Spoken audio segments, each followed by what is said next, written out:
So what's up guys? For today's video, ayan, meron naman tayong panibagong gagawin ngayon guys. So yung gagawin natin ngayon ay mag-propagate tayo ng mga aglonema. Ayan. So itong video na to guys ay para po to sa mga hindi pa nakaranas po ng pag-propagate po ng ating mga aglonema. So ayan. So ito po guys ay red suksum po ito. Ayan. Ito naman po ay Big Roy. Ayan, yung Big Roy. Tapos ito namang white ay Snow White po ito. Then yung ating Peace Lily variegated. Then meron tayong Moonlight. Ayan. Then meron tayong Foxtail. So ayan guys. So tara, samahan nyo ako.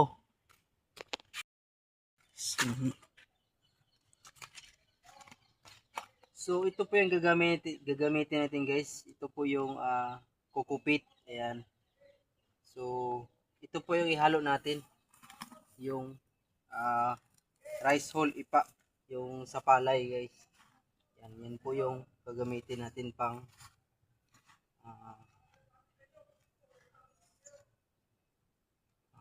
propagate natin sa ating mga aglonema. Ayan.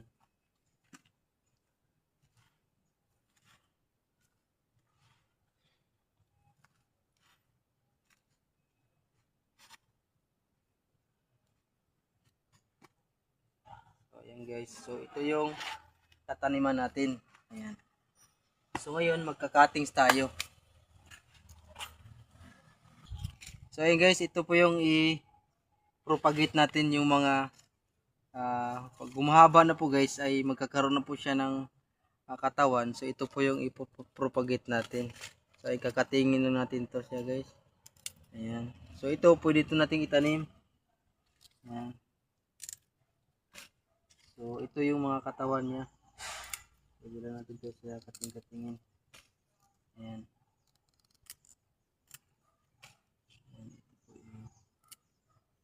So ito yung itatanim natin guys dito sa ating gimmicks na kukupit at saka rice hull. So ipahiga lang natin to siya guys. Yan, tabunan. Yan. Yan.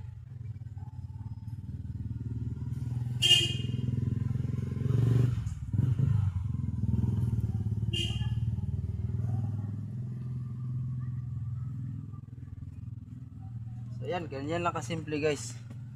So hihintayin lang natin yung 30 days nito or 2 months sa kanyang pagkabuhay.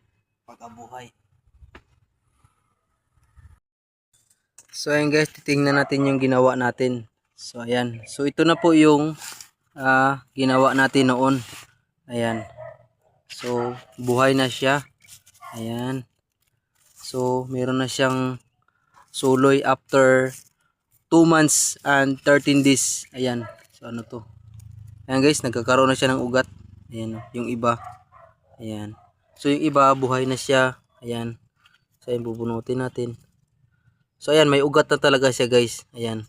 So tumutubo talaga yung ating tinanim. Ayan, nabubulok na yung katawan niya. Pero meron talaga siyang tumubo. Ayan, yung ugat niya. Ayan. So titingnan natin yung iba.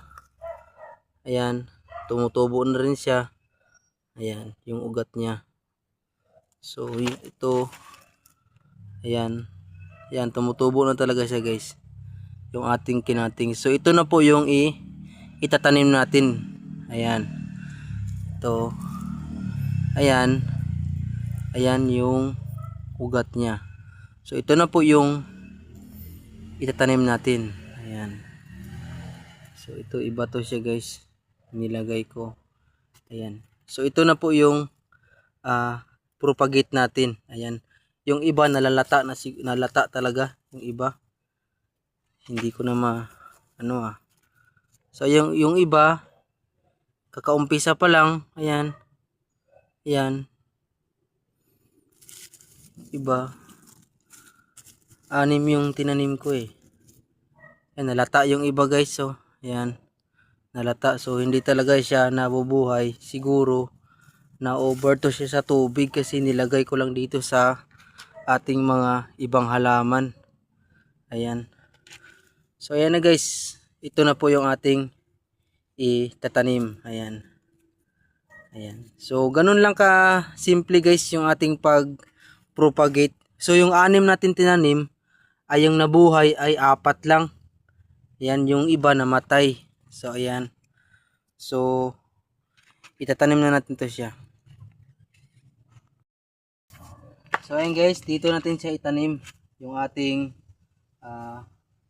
i-propagate. So ito pa rin yung gagamitin natin na lupa. Ayan yung iba, hindi pa nabuhay. Ayan. So ganito lang natin siya itanim guys. Ayan. So ito may butas na po to siya guys. Ayan. So hindi na po to siya mamamatay. Kasi may ugat na po yan.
So ayan guys. So ito na po yung natanim natin. Yung 4. So ayan guys. So hanggang dito na lang muna yung video natin guys. Maraming salamat. Thanks for watching.